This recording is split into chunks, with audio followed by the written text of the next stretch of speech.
Welcome back to my channel. तो देखिए जो भी इंपॉर्टेंट क्वेश्चन है जो कि टीआरई 3 में जो 40 मार्क्स का आया था ना, वो सभी को हिला देने वाला था। तो वो जो 40 मार्क्स का क्वेश्चन आया था उसी पे हम बात करने वाले हैं आज कि बहुत सारे क्वेश्चन कहाँ से आए थे। तो देखिए सबसे पहले हम आपको दिखा देते हैं कि यहाँ पे देखिए एक क्वेश्चन जो आया था वो ये आया था कि दक्षिण अफ्रीका में महात्मा गांधी जी ने कहाँ से कहाँ तक ये जो सफर किया था वो कहाँ से कहाँ तक किया था। तो न्यूशेल से ट्रांसवाल, ये आपने देखा था कि ऑप्शन में भी था, लेकिन बहुत लोगों को नहीं पता था क्योंकि ये जो है 10th की एनसीईआरटी में। तो हम यहाँ पे सिर्फ इंपॉर्टेंट पॉइंट्स को ही देखने वाले हैं। तो देखिए ये एक इंपॉर्टेंट पॉइंट है, इसे आप स्क्रीनशॉट ले लीजिए या फिर इसका आप क्या कर सकते हैं कि पीडीएफ आप हमारे टेलीग्राम चैनल पे यहाँ से डाउनलोड कर सकते हैं। ठीक है, तो यहाँ पे इंपॉर्टेंट पॉइंट्स को ही हम कवर करने वाले हैं और बाकी सब तो आप जानते हैं कि 1919 में जलियांवाला हत्याकांड हुआ था। तो ये सभी बातों पे हम नहीं देखी। 1917 में यहाँ पे चंपारण से गांधी जी आए थे तो यहाँ पे नील विद्रोह किया था। तो यहाँ पे ये सभी बातें आपको पता है, इसलिए हम इन सभी को सिर्फ आपको देखिए इस तरीके से हमने अंडरलाइन कर रखा है। तो आप इन सभी को पढ़ लीजिएगा अगर आप नहीं जानते। तो वैसे तो आप लोगों सभी जानते ही होंगे क्योंकि अगर किसी भी चीज़ की तैयारी करें तो हिस्ट्री में इतना तो आपको पता होना ही चाहिए। तो देखिए इन सभी जो पॉइंट है इसे आप याद कर लीजिएगा। ठीक है, तो यहाँ पे हम इंपॉर्टेंट पॉइंट्स को ही सिर्फ देखेंगे क्योंकि आप नहीं जानते हैं। ठीक है, और हाँ अगर आपको इसका पीडीएफ चाहिए तो यहाँ पे आप पीडीएफ ले सकते हैं हमारे टेलीग्राम चैनल पे। देखिए यहाँ पे है पिकेटिंग, यहाँ पे देखिए नया वर्ड आया है और ये पूछा जा सकता है कि पिकेटिंग का अर्थ क्या है, क्योंकि आपको पता है कि बीपीएससी में किस प्रकार से सवाल पूछे जा रहे हैं। तो पिकेटिंग का अर्थ होता है प्रदर्शन या विरोध करना। तो इसे भी आप ध्यान में रखिएगा क्योंकि देखिए हमारे हाथ में क्या है कि ज़्यादा से ज़्यादा मतलब नई चीज़ों को हम पढ़ लेंगे तो फिर कहाँ से क्या क्वेश्चन आ जाएंगे हमें नहीं पता है। ठीक है, यहाँ पे देखिए गिरमिटिया मजदूर के बारे में आप लोग जानते हैं कि क्या है, जैसे कि नहीं जानते हैं तो यहाँ पे देख लीजिए। बिना किसी पारिश्रमिक के कारण जो मिलता है उसे बेकार करते हैं। गिरमिटिया मजदूर क्या था, औपनिवेशिक शासन के दौरान बहुत सारे लोगों को काम कराने के लिए फिजी, गयाना, वेस्ट इंडीज आदि स्थानों पर ले जाया गया था, जिन्हें बाद में गिरमिटिया कहा जाने लगा।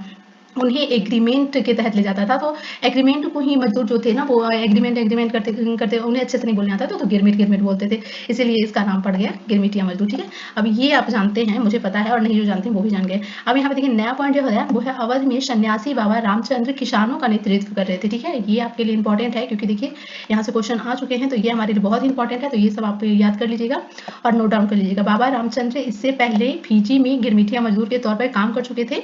उनका आंदोलन तालुकदारों और जमींदारों के खिलाफ था जो किसानों से भारी भरकम लगान और तरह तरह के कर वसूलते थे। ठीक है, तो ये पूरा हमने हाईलाइट करके रख दिया है क्योंकि आपका भी हम समय ज़्यादा नहीं लेना चाहेंगे तो हम एकदम इंपॉर्टेंट पॉइंट पे ही बात करेंगे। तो ये पूरा हमने टॉपिक वाइज इस तरह से कर दिया है तो आप इसे देख लीजिएगा। ये आपको पता है कि 1928 में सरदार वल्लभ भाई पटेल ने गुजरात में बारदोली आंदोलन किया था तो इसी में उनको बारदोली की महिला जो थी वो दी थी उन्हें सरदार की उपाधि। ये सब बातें आपको पता है, हमें पता है। फिर देखिए यहाँ पे इस तरीके से जंगल के लोगों के लिए दाखिले होने पर पाबंदी लगा दी गई थी। इन जंगलों में न तो मवेशियों को चरा सकते थे, न ही जलावन के लिए लकड़ी और फल बीन सकते थे। ठीक है, तो ये भी देखिए इंपॉर्टेंट पॉइंट है।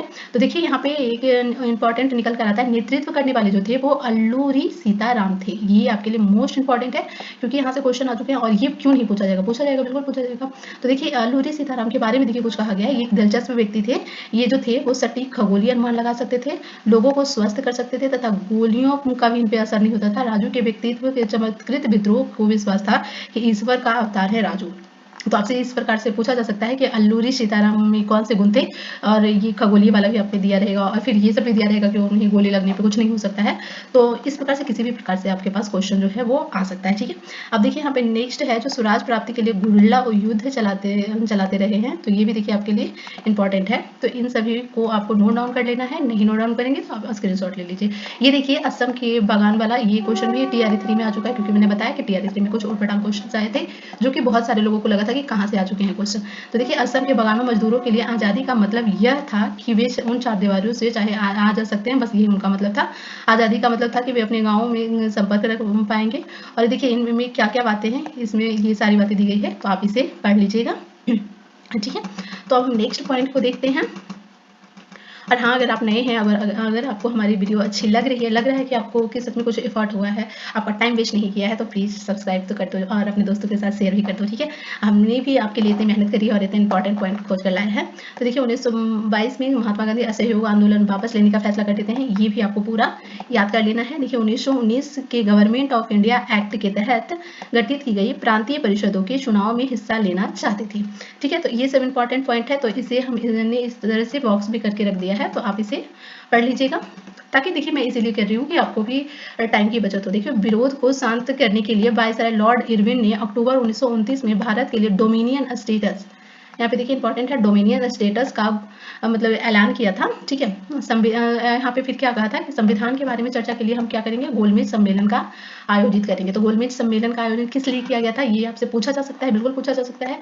तो संविधान के बारे में चर्चा करने के लिए, ठीक है। तो ये बातें देखिए, आप पहले तो कमेंट करके बताइएगा कि क्या आप ये सब बातें जानते थे, और अगर नहीं जानते थे तो आप लोग इन सभी बातों को नोट डाउन कर लेंगे क्योंकि ये इंपॉर्टेंट है। देखिए नमक यात्रा और सविनय अवज्ञा आंदोलन, इससे आप सभी लोग पहले से ही भलीभांति परिचित होंगे। जो नहीं जानते हैं वो अगेन इसे आप खुद से ही कर लीजिएगा, क्योंकि इतना तो आप लोगों को पता ही होगा कि नमक सत्याग्रह ये सब, क्योंकि हिस्ट्री में ये सब तो मेन पॉइंट है।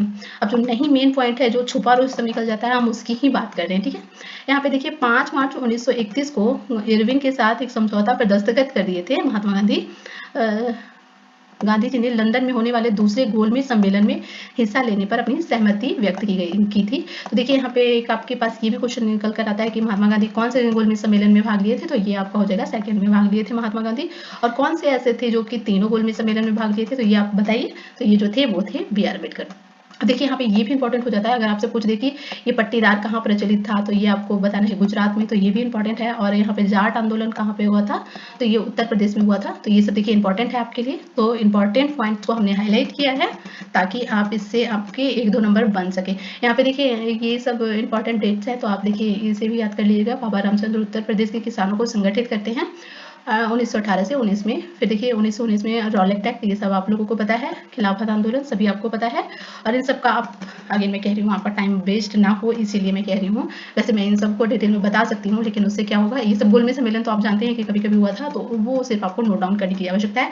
और मैं तो कहती हूँ कि इसका आप एक क्या करो, PDF ही निकलवा लो, क्योंकि कितना आप मोबाइल से पढ़ोगे तो आप उसका PDF निकाल करके अच्छे से पढ़ सकते हो।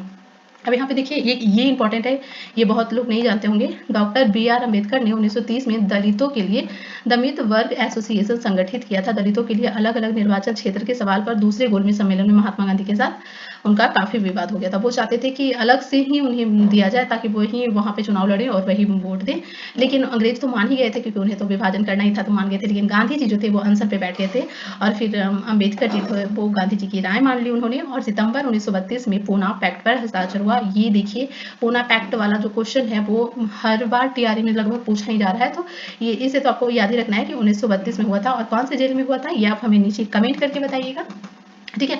इसलिए मैं कमेंट करने बोल रही हूँ ताकि आप भी कुछ सर्च वर्च करो, अगर जानते हो तो वैसे ही बता दो, और नहीं जानते हो तो कुछ सर्च करो, क्योंकि उससे भी आपका दिमाग जो है वो काफ़ी खुलेगा। तो देखिए हमारे सारे इंपॉर्टेंट पॉइंट्स थे वो कवर हो चुके हैं। तो यहाँ पे देखिए ये है भारत की पहचान के लिए किसने बनाया था भारत माता की छवि, सबसे पहले जो बनाए थे वो बनाए थे बंकिम चंद्र चट्टोपाध्याय।